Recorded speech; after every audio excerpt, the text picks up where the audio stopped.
ስለሁሉም ኮከብ አስቂ የሚባሉት ኮከባቸው ላይ በመመርኮዝ ኮከቦች ካፈቀሩ ኤሪሶች፣ ካንሰሮች፣ ታውረስና ሳጂታሪስ፣ ሊብራና ካፕሪኮን፣ ስኮርፒዮና ቪርጎ፣ አኳሪየሶች ወከባን አይወዱም። ሁሉ ነገራቸው ከቅርብ ጊዜያት ወዲህ ከሶሻል ሚዲያው መስፋፋት ጋር ተያይዞ እነዚህን የመሳሰሉ ከኮከብ ቆጠራ ጋር የተያዙ ልምምዶችን በስፋት እያስተዋልን መጥተናል። እውን የአንድን ሰው ባህሪና ጣፋንታ ከተወለደበት ቀን ኮከብ ተነስተን ማወቅና መተንበይ እንችላለን ወይስ ይሄ ነገር ከመጽሐፍ ቅዱስ ጋር የሚጋጭ የመናፍስትና የጥንቆላ አሰራር ነው? በዚህ ቪዲዮ ከዚህ ከዞዲያክ የኮከብ ቆጠራ ጋር በተገናኘ የማታውቋቸውን እውነታዎች የማስቃኛችሁ ይሆናል። ቪዲዮን እስከ መጨረሻው ድረስ እንድትከታተሉ ጋብዛለሁ።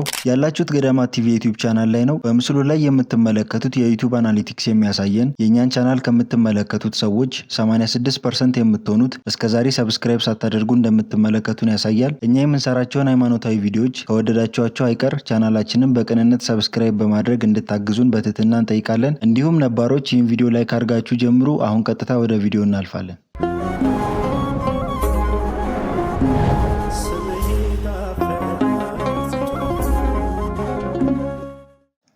ኮከብ ቆጠራን በተመለከተ በርካታ ሰዎች የየራሳቸውን ሐሳብ ያስቀምጣሉ። አንዳንዶች ጥበብ ነው ይላሉ፣ አንዳንዶች ደግሞ ጥንቆላ ነው፣ የመናፍስት ስርዓት ነው ይላሉ።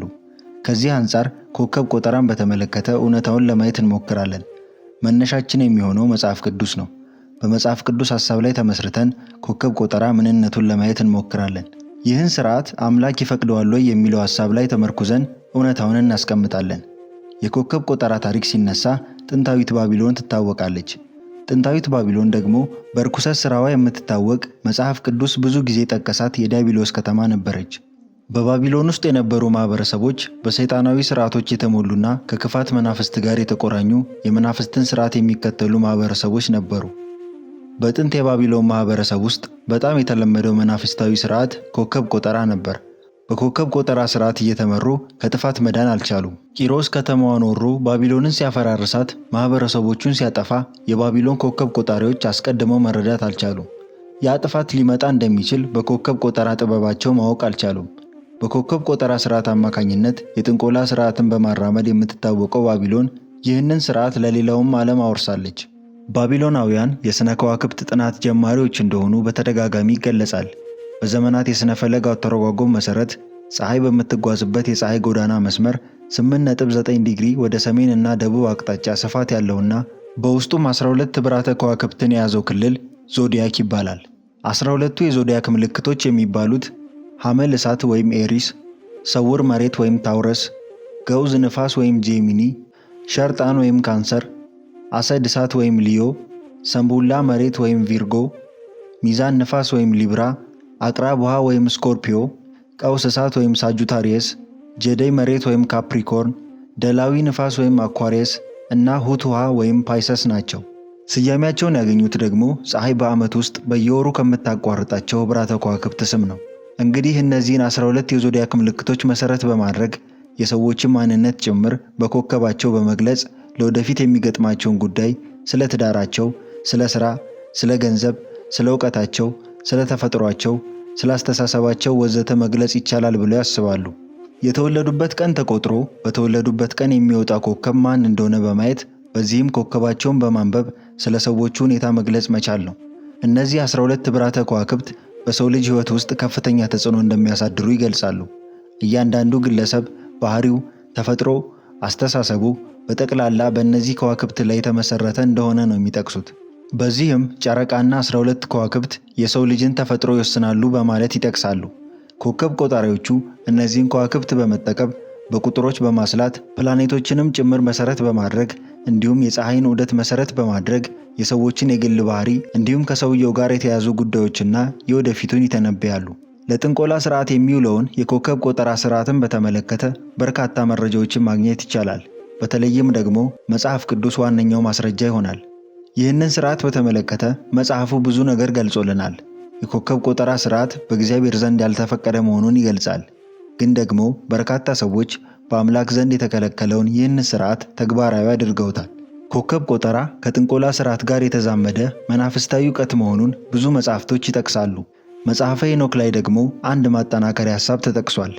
በዚህም መሰረት ኮከብ ቆጠራንም ለሰዎች ያስተማረው ከሰው ሴቶች ጋር ለመገናኘት ከሰማይ ከወረዱት መላእክት ውስጥ በራቅኤል የተሰኘው መልአክ መሆኑን ይጠቅሳል።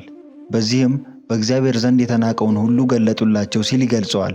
በርካታ ሰዎች የኮከብ ቆጠራ ስርዓትን ቢተገብሩትም እንኳን በበጎ ጎን አይደለም። ይህ ኮከብ ቆጠራ ለጥንቆላ ስርዓት የሚውል መሆኑ ግልጽ ቢሆንም ነገር ግን ጥበብ ነው በማለት ኮከብ ቆጠራን ለመናፍስታዊ ዓላማ የሚጠቀሙት የጨለማው ዓለም ሰዎች ብዙ ናቸው። ኮከብ ቆጠራን ለጥንቆላ ስርዓት ማዋል በአምላክ ዘንድ የማይፈቀድ መናፍስታዊ ስርዓትን ማስፋፊያ መንገድ ነው። በርካታ የኢትዮጵያ ታሪክ ጸሐፍት ደግሞ ኮከብ ቆጠራ የጥበብ ስርዓት በመሆኑ ጥበብ መራከስ የለበትም፣ ነገር ግን አባቶቻችን የጠፈር አካላትን በተመለከተ ሰፊ የሆነ መረጃ ነበራቸው፣ ስለሆነም የጠፈር አካላትን ስያሜ እስከ መስጠት ደርሰዋል በማለት ይገልጻሉ። ይህ እውነት ቢሆንም ኮከብ ቆጠራን በተመለከተ ግን መጽሐፈ ሄኖክ ላይ ብቻ የተጠቀሰው ሐሳብ በቂ ማስረጃ ነው። ኮከብ ቆጠራን ለሰው ልጆች ለመጀመሪያ ጊዜ የገለጠው በራቅኤል የተባለው ከእግዚአብሔር መንገድ አፈንግጦ ያመፀው መልአክ ከሆነ መናፍስታዊ እውቀት መሆኑ ግልጽ ነው። ምክንያቱም በራቅኤል ማለት ከነ አዛዜል ጋር ሆኖ ከሰማይ ወርዶ ከሰው ሴቶች ጋር ተቀላቅሎ ኔፍሊም መውለድ የቻለ የጥፋት ልጅ ነው። ስለዚህ ኮከብ ቆጠራን ለልጆቹም ለሚስቶቹም በማስተማር በእግዚአብሔር ዘንድ የተናቀ እውቀትን የገለጠላቸው እሱ ነው። በዛ መሰረት ኮከብ ቆጠራ የክፋት መናፍስት እውቀት መሆኑ ግልጽ ነው ማለት ነው። ኮከብ ቆጠራም ሆነ የጥንቆላ ስርዓት የወደፊቱን ሁኔታ ለማወቅ የሚያስችል መረጃ የላቸውም። ኮከብ ቆጠራ የሚባለው ከዋክብት፣ ጨረቃና ፕላኔቶች በምድር ላይ ባሉ ሰዎች ላይ ትልቅ ተጽዕኖ ያሳድራሉ በሚለው እምነት ላይ የተመሰረተ የጥንቆላ አይነት ነው። ኮከብ ቆጣሪዎች እነዚህ የሰማይ አካላት አንድ ሰው በተወለደበት ወቅት ያላቸው አቀማመጥ የግለሰቡን ባህሪና የወደፊት ዕጣ እንደሚወስን ይገልጻሉ። ኮከብ ቆጠራ የተጀመረው በጥንቷ ባቢሎን ቢሆንም አሁንም በብዙዎች ዘንድ ተቀባይነት ያለው ዘርፍ ነው። እንደውም ዛሬ ላይ በከፍተኛ የትምህርት ተቋማት ውስጥ በትምህርት መልክ እየተሰጠ ይገኛል። ኮከብ ቆጠራ አስትሮኖሚ የሚል ስም ተሰጥቶት በዘመናዊ ስርዓተ ትምህርት ተዋቅሮ እየተሰጠ ይገኛል። በዩናይትድ ስቴትስ በ2012 የተደረገ አንድ ጥናት እንደሚጠቁመው በጥናቱ ከተካፈሉ ሰዎች መካከል 1/3 የሚሆኑት ኮከብ ቆጠራ ሳይንሳዊ ሊሆን እንደሚችል ገልጸዋል። 10% የሚሆኑት ደግሞ በሳይንስ የተደገፈ እንደሆነ ተናግረዋል። ነገር ግን እውነታው ይህ አይደለም።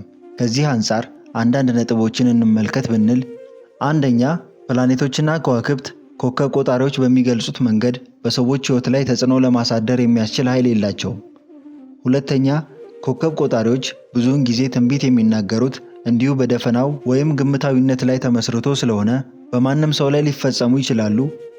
ሶስተኛ፣ ኮከብ ቆጣሪዎች በዛሬው ጊዜ የሚጠቀሙበት የከዋክብት ቆጠራ ስሌት የተመሰረተው ፕላኔቶች የሚዞሩት በምድር ዙሪያ ነው በሚለው ጥንታዊ አስተሳሰብ ላይ ነው። ነገር ግን ፕላኔቶች የሚዞሩት በፀሐይ ዙሪያ ነው። አራተኛ፣ የተለያዩ ኮከብ ቆጣሪዎች ስለ አንድ ግለሰብ ወይም ተመሳሳይ ኮከብ አላቸው ስለሚባሉ ሰዎች የሚናገሯቸው ትንበያዎች አይመሳሰሉም፣ እጅግ በጣም የተለያዩ ናቸው። የዞዲያክ ምልክቶች ስለ አንድ ሰው ባህሪ ፍንጭ እንደሚሰጡ ይነገራል። እንደ እውነቱ ከሆነ ግን በአንድ ቀን ወይም በተመሳሳይ ወር የተወለዱ ሰዎች ተመሳሳይ ባህሪ የላቸውም። አንድ ሰው የተወለደበት ቀን ከባህሪው ጋር ምንም ግንኙነት የለውም። እነዚህ ኮከብ ቆጣሪዎች የአንድን ግለሰብ እውነተኛ ማንነት ከመመልከት ይልቅ አስቀድመው ያስቀመጧቸውን መላምቶች መሰረት በማድረግ የግለሰቡን ባህሪ እንዲህ ነው ብለው ይናገራሉ። ይህ ደግሞ ግምታዊ ትንበያ ነው። ኮከብ ቆጠራ የሰማይ አካላት የሰዎችን ባህሪ አሊያም የወደፊት ዕጣ ለማወቅ የሚያስችል ንድፍ መስራት ይችላል በሚል እምነት ላይ የተመሰረተ ነው። አንድ ሰው በሚወለድበት ጊዜ ፕላኔቶች የሚኖራቸው ትክክለኛ ቦታና የዞዲያክ ምልክቶች በሕይወቱ ላይ ተጽዕኖ ማሳደር ይችላል የሚል እምነት ነው ያላቸው። እነዚህ የሰማይ አካላት በአንድ በተወሰነ ጊዜ ላይ የሚኖራቸው ቦታ ደግሞ ሆሮስኮፕ ይባላል። መጽሐፍ ቅዱስ በባቢሎንና በኮከብ ቆጠራ መካከል ያለውን ግንኙነት በግልጽ የሚያሳይ ሲሆን ስለ ባቢሎናውያን ኮከብ ቆጣሪዎችም በተደጋጋሚ ተገልጿል። በዳንኤል ምዕራፍ ውስጥ ስለ ባቢሎን እንዲሁም ስለ ኮከብ ቆጣሪዎቿ ብዙ ተጠቅሷል። ነቢዩ ዳንኤል በኖረበት ዘመን ኮከብ ቆጠራ በከላውዲዮን ወይም በባቢሎኒያ እጅግ ከመስፋፋቱ የተነሳ ኮከብ ቆጣሪዎች ብሎ ለመጥራት ከላውዲያን ይባል ነበር። ዳንኤል ኮከብ ቆጠራ በባቢሎን ላይ ተጽዕኖ ማሳደሩ ብቻ ሳይሆን ኮከብ ቆጣሪዎቿ ስለ ከተማው መውደቅ መተንበይ እንዳልቻሉ ጭምር ገልጾ ነበር። ነቢዩ ኢሳይያስ ባቢሎን ከመጥፋቷ ከ200 ዓመት በፊት የተናገረውን ትንቢት ማስታወስ ይቻላል። ኢሳይያስ እነዚያ ከወር እስከ ወር ከዋክብትን አንጋጦ በማየት የሚተነብዩ ኮከብ ቆጣሪዎች እስቲ ይምጡ፣ ከሚያደርስብሽም ነገር እስቲ ያድኑሽ፣ ራሳቸውን እንኳን ማዳን አይችሉም በማለት ገልጾታል። በግልጽ እንደታየው ባቢሎን ከመጥፋቷ ከጥቂት ሰዓታት በፊት እንኳን ኮከብ ቆጣሪዎቿ አስቀድመው ውድቀቷን ሊተነብዩ አልቻሉም ነበር። የእግዚአብሔር ምልክት በንጉሥ ቤልሻዛር ቤተ መንግሥት ግድግዳ ላይ በታየበት ጊዜ የንጉሥ ኮከብ ቆጣሪዎች የምስጢር ጽሕፈቱን መተርጎም አልቻሉም ነበር። ዛሬም ቢሆን ኮከብ ቆጣሪዎች ጉልህ ክስተቶችን እንኳን መተንበይ የማይችሉ መሆናቸውን አሳይተዋል። የሳይንስ ተመራማሪዎች ከ3000 በሚበልጡ የኮከብ ቆጠራ ትንበዮች ላይ ምርምር ካደረጉ በኋላ ትክክለኛ ትንቢት ሆነው ያገኙት 10 በመቶ ያህሉን ብቻ እንደሆነ ተናግረዋል። እሱም ቢሆን በሁኔታዎች ላይ ተመስርተው የተናገሩት በመሆኑ ነው። በኮከብ ቆጠራ ስርዓት ውስጥ የምናገኘው ተዛማጅ ስርዓት ደግሞ ጥንቆላ ነው። ሰዎች ከጥንት ጀምሮ በተለያየ ምክንያት ወደ ጠንቋዮች ይሄዱ ነበር። ኮከባቸውን በማስቆጠር ያስጠነቁሉ ነበር። ጥንት የነበሩት ጠንቋዮች ስለ አንድ ነገር ለማወቅ የእንስሳትና የሰዎችን ሆድ ዕቃ እንዲሁም ዶሮ ጥሬ የሚለቅምበትን መንገድ ይመረምሩ ነበር። ሌሎች ደግሞ ሻይ ወይም ቡና ከጠጡ በኋላ የቀረውን ዝቃጭ ወይም አተላውን በመመልከት ትንቢት ይናገሩ ነበር። የዘመናችን ጠንቋዮች ደግሞ ስለ አንድ ሰው የወደፊት ሕይወት ለማወቅ እና ለመተንበይ የጥንቆላ ካርድ፣ የክሪስታል ኳስ፣ ዳይ እና የተለያዩ ሌሎች ዘዴዎችን ይጠቀማሉ። ኮከብ ቆጠራና ጥንቆላ የወደፊት ሕይወታችን አስቀድሞ ተወስኗል የሚለውን ሐሳብ ያስፋፋሉ።